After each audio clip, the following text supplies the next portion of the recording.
Yung inyong assessment, ang inyong satisfied ho ba kayo doon sa report o State of the Nation Address ng Pangulong Bongbong Marcos Jr.? Ito ikalimang State of the Nation Address po niya. Well, katulad ng inaasahan ay madidismaya ka lamang sa kanyang SONA. Kaya ang kanyang SONA ay puno ng pangako, no? At drama. Opo. Drama dahil dun sa kanyang sinasabi na kalungkutan niya dahil sa di umano ay yung demanda sa kanyang pinsan na si dating Speaker Martin Romualdez na hindi daw siya presidente ng kanyang pamilya lamang, ngunit presidente ng Pilipinas. Pero alam naman natin yun na rhetorics lang yan. Kung talagang seryoso siya sa anti-corruption drive niya, ay hindi dapat abutin ng 1 taon kung na ididemanda mo pa lamang ang ilang mga pinanghihinalaan na kasama o mga balyena dito sa flood control scam. Ang timing ay kahinahinala. A few days before his SONA, perhaps just 2 days, nag-file ng kaso ang ombudsman.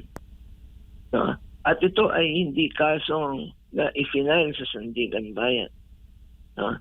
Ito ay magkakaroon pa lamang ng preliminary investigation. Ibig sabihin ay nandun pa lang yun sa stage kung ang mag-preliminary investigation ay magde-decide kung isasampa ba sa Sandigan Bayan at ano yung kasong isasampa o i-dismiss yung kaso. Ibig sabihin, hindi pa siya makukulong. No? Hindi katulad ng inaasahan ng karamihan na makukulong na siya. Hindi po. Preliminary investigation pa lamang. Mahaba pa rin proseso na dapat noon pa. Months ago, even last year, it should have been done. So dun sa bagay na yon ay hindi ka panipaniwala yung kanyang kalungkutan. Pangalawa, sa anti-corruption drive, makikita niyo na ang mga pawang napakulong nila ay yung mga staff, mga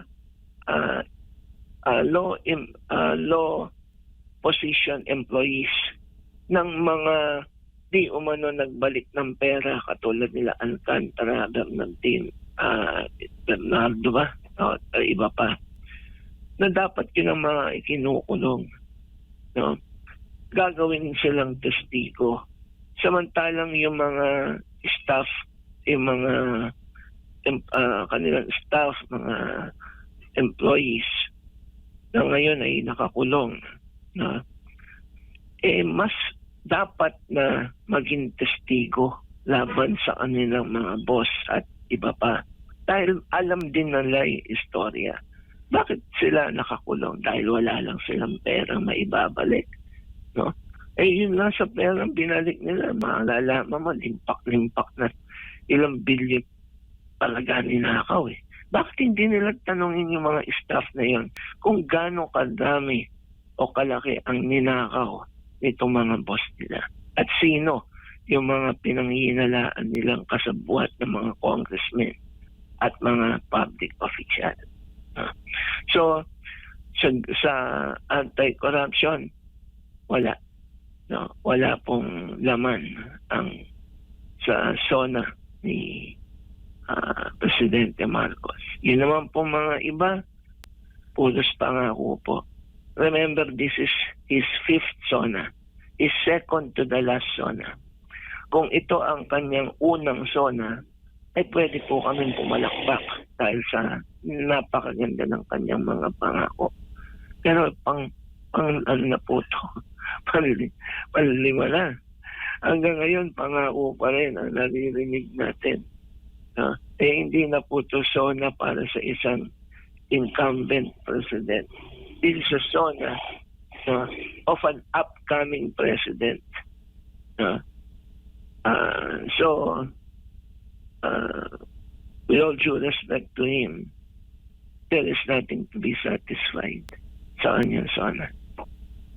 Opo, kung maalala po ninyo, bago po yung SONA, Disyembre pa lamang may anunsyo na po siya na may mapapanagot na malalaking mga opisyal hinggil nga dito sa maanumalang flood control. Pero lumipas na lang po ang panahon, wala pa rin napapanagot. Kaya itong nakikita po ninyo sa kanyang ikalimang SONA, hindi siseryosohin, drama lamang.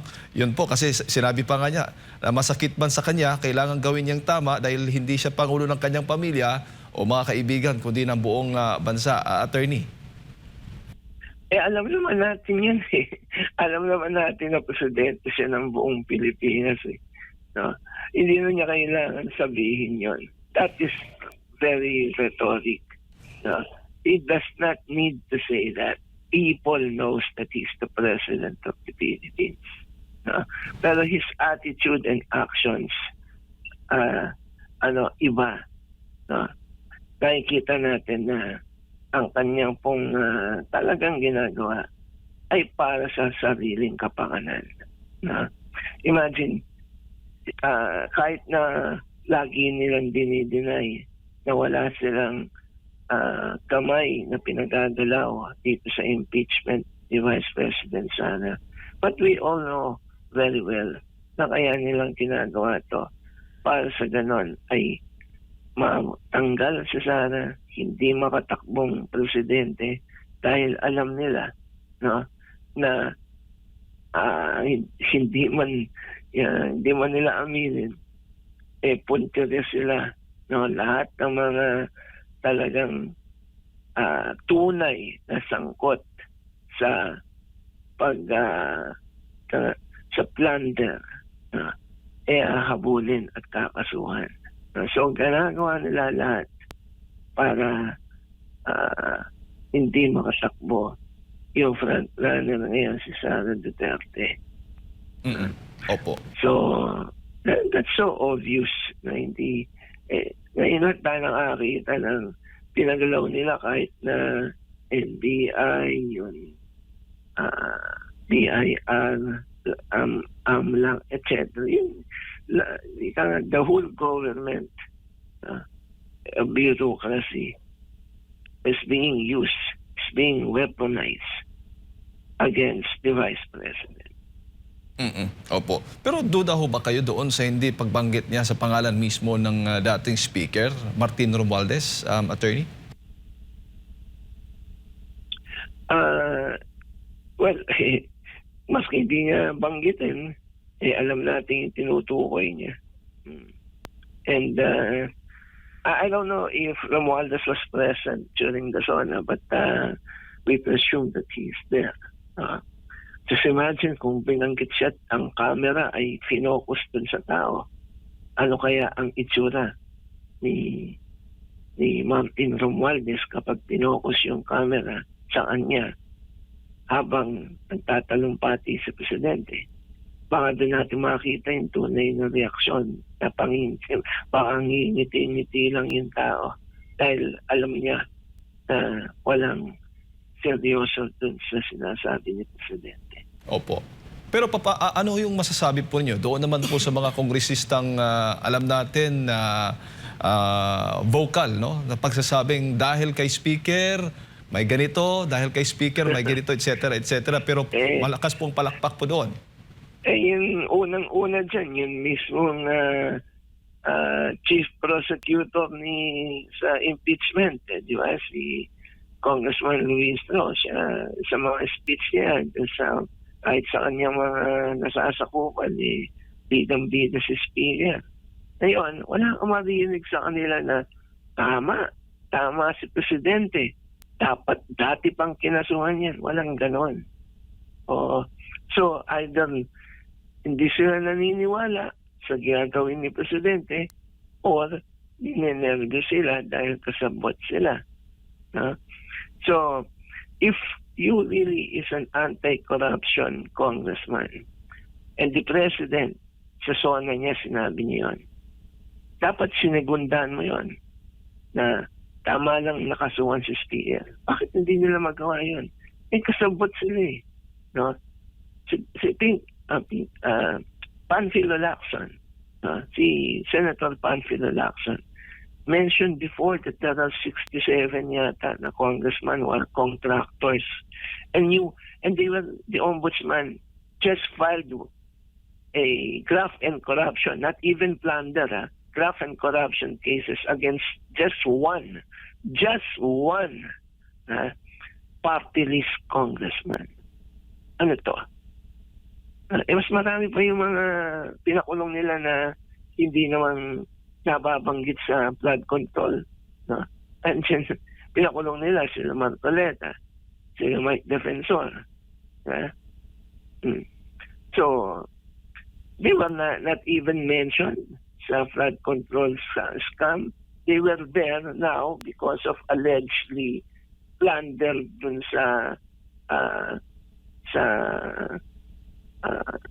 dahil sa binanggit ni Marcoleta dun sa isang talk show. Imagine that. Yun yung how selective justice is being dispensed during this administration. How selective. Diba? So, bakit tayo maniniwala doon? Diba? The President did not even mention na nakakulong sila Marcoleta, sila Defensor, na ito ay part ng kanyang anti-corruption program. Did he mention that? He did not. So, perhaps hindi niya ma-mention dahil alam nilang kawagawa lang nila yung kaso niya. Opo. Pero kung gaano ho kabilis yung pagpapakulong nitong Senator Marcoleta, kay Jingo Estrada, maging kay Mike Defensor at iba pa, sa tingin po ninyo, maaari ding gawin yan doon sa mga nabanggit nga ng Pangulong Bongbong Marcos Jr.? Kaya Romualdez, abay, ano pa nga lang, preliminary investigation pa nga lang eh. Di ba? At di pa natin alam, baka nga ma-dismiss pa. Pag na-dismiss yun, Goodbye Philippines. Ewan ko kung yung lungkot baka mapangiti na lang silang magpinsan at sabihin, I told you so, di ba? Basta nandiyan yung ombudsman natin. Di ba? Opo. Or the ombudsman will be filing cases but not plunder so that Martin Romualdez can post bail. Diba? Why only Romualdez? If we could stretch we could stretch this conversation a bit. Paano yung presiding officer ngayon ng impeachment trial? Paano yung iba doon? Like Joel Villanueva. They were prominently mentioned during Bago ko lang ipasa kay Partner Admar, huli na lang mula po sa akin, nabanggit ho ng Pangulong Bongbong Marcos Jr. yung mga reforma daw sa DPWH upang tuluyang mabura yung kultura ng korupsyon diyan sa DPWH, tagpatupad ng mga reforma tulad ng pagkuha ng mga bago at dapat na graduates, paglalagay ng mas mahigpit na oversight na sa pampublikong pondo at pakikipagtulungan sa mga civil society organizations para maging mas transparent na pagsubaybay sa mga proyekto. Ano masasabi po niyo doon? Well, good kung meron talagang gano'n at nasusunod. Perhaps yung mga kontraktor na nakikipag-deal sa DPWH at yung mga empleyado ng DPWH, they would know better kung talagang yung inilagay dyan na anti-corruption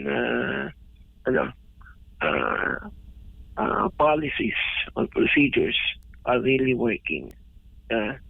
So, sila, tanongin natin kung nag-work talaga yung sinasabi. Attorney, magandang umaga, si Admar po ito. Yes, sir. Kayo po ba ay satisfied or kumbaga kontento ba kayo doon sa pagmamalaki ng good administrasyon na dito po sa kanyang pamumuno na nalaman daw yung mga issue ng korupsyon at sa nakalipas na 1 taon matapos yung pahayag niya na mahiya naman kayo, masyado bang katiting lang yung resulta dito? Bagamat sinasabi, kiniklaim niya na siya yung unang presidente o administrasyon na talagang nakipagbuno dito sa korupsyon na ito, attorney. Sino ba ang mga napakulong nila? Yeah. Napakulong nila yung mga kalaban nila sa politika. Napakulong nila yung mga lowly DPWH employees na tao lamang nitong mga nagbalik ng pera, di umano, ng mga DPWH officials. No? So, yung mga sinabihan nila na mahiya naman kayo, nahiya ba sila? Parang lalong kumapal nga mukha eh. Huh? And yung sinabi niya siya, nagsabi nito na parang pelikula yan na isang mga thriller films na yung mismong di ba sa mga thriller films yung mismong nag-report ng crime, iniimbestigahan ng police dahil maaring siya ay mastermind o suspect. Parang ganun lang yan. No, unahan mo para yung claim na you expose the scam. Pero what are the facts? The facts is that he signed the budget. At sabi niya every page, no, at ganun ang sinasabi rin ng kanyang spokesperson, pinasa, turned every page na dumaan sa kanyang mga mata. So, either hindi niya talaga binasa, no? Hindi niya alam yung implementasyon o kasama rin talaga siya. At dito, habang siya presidente, hindi magkakaroon ng whole picture to. Hindi magkakaroon ng Pag hindi niya siya presidente, at ang naging presidente ay talagang seryoso dito sa anti-corruption. Seryoso na mapanagot yung mga kasama, no? At mastermind ng flood control scam. Ito lang natin makikita. No? So, right now, the president is still a suspect. No? And not one, not two, not several zonas. No? Nasasabihin niya na siya ang nag-expose dito. No? Would be evidence to the contrary. He should take responsibility here, and perhaps cases should be filed against him when he is no longer president dahil may immunity from suit pa rin siya hanggang ngayon. So, come 2028, that's one issue. No? Will we vote for a president that will cover up everything? Will we vote for a president na kasama, no, dito sa flood control scam? Will we vote for a president that will just say nga, wala na yan, tapos na yan, wag na natin na yan, let's move on? Will we vote for such a president? Or we vote for a president na sa panunungkulan niya ay sisiguraduhin niyang mapapakulong tong nagnakaw ng trilyon piso na nagpahirap sa bayan natin. Opo, So, attorney, nakikita an niyo po issue. ba na parang napilitan lang siguro ang Pangulo na sabihin na siya o di kaya yung pagpapaimbestiga sa issue ng korupsyon dahil ito yung malinaw na nangyari. Merong talamak na korupsyon, mayroon siyang ipinagmalaki na mga flood control projects, tapos bumaba pa rin kaliwat kanan. Kaya nabanggit na lang niya yun kasi nakita niya yung galit ng taong bayan. Well, marami assumes that. No, marami assumes that. But I will go further. He wants to come out clean. Gusto niya na ang presumption ay malinis siya.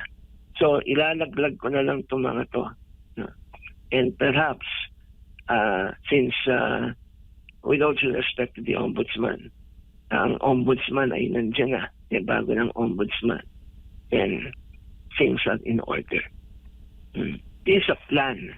May plano na dito. No? Pag sinabi nilang walang plano to, then hindi lang manloloko taong bayan. Opo. It's a grand design. And this grand design, okay pa rin to hanggat nasa pwesto sila. Pero hindi naman sila lagi nandyan. In 2 years, they're gone. Gone from office. And, as I said, we should vote for the president who will run after everybody. Na yun talagang presidente ng Pilipinas at hindi lang ng kanilang mga kaibigan at mga pamilya. Yung totoong ganun talaga at hindi yun taong mapagkunyari na ganun lang ang sasabihin pero hindi naman ganun ang ginagawa.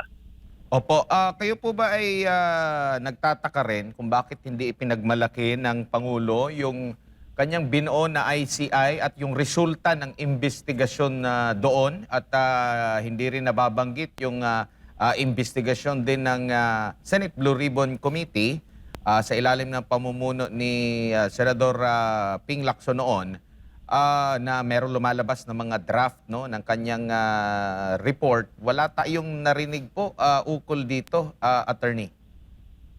Well, wala tayong narinig dyan dahil ibig sabihin yung ICI hindi naman pala ganun mahalaga sa presidente. It was just a cover-up. Yun naman kay Panfilo Lacson, Senator Panfilo Lacson, maaaring hindi pa nila nababasa kaya hindi niya mabanggit yun. Opo, huli na lang po, attorney. Ano So, pong tingin ko, Sige po. yun nga isang he created in ICI, no? And he did not mention anything about it. So, ibig sabihin, wala tong ICI na to. It's a waste of time. It's a waste of money for everybody. At kawawa naman yung mga taong inilagay niya dyan. Some of them are credible people used only for something that this country do not need. Opo, huli na lamang po, attorney. Ang ombudsman, ginamit po yung ilan sa mga testimonya, affidavit ng tinaguriang Brave 18. Laban po dito kay dating Speaker Romualdez. No, ngayon naman po, dito naman po sa panig ng DOJ, nagsampa naman sila ng kaso at umusad po ang kasong cyber libel dito po sa Brave 18 at maging kay Attorney Levy Baligod. In fact, meron ng mga warrant of arrest din na inilabas ang ilan sa mga tawag nito, mga korte po. Parang hindi nagtutugma po, attorney. Ano masasabi niyo po rito? I haven't read their affidavits, no? So I cannot comment on ano yung laman ng kanilang mga affidavit. I haven't read the resolution of the DOJ nor that of the Ombudsman. So hindi ko masabi ano mga basehan nila. But this is what I could say. Now, coming from the outside, ganyan kagulo yung mga prosecution agencies natin. One will say this, the other will say that. Depende kung sino yung dinimanda, depende kung ano ang utos. Remember what the NBI said, yung unang witness. I forgot his name. But sa kanyang testimony, nadula siya. They are, sabi niya, having orders from above. At binanggit niya yung DOJ. So, yung DOJ secretary is the alter ego of the president. Hindi lang pinatuloy ni Jesus Escudero yun higher than the DOJ. But no testimony is needed there. The only person higher than the Secretary of Justice is the president. So you would know that na yun, may order sa kanila. So ito pa kayang mga nangyayari to kila Baligod, kila dito sa 18 Marines, hindi pa magkakaroon ng order diyan. I doubt. No. So that's that is justice as far as they are concerned.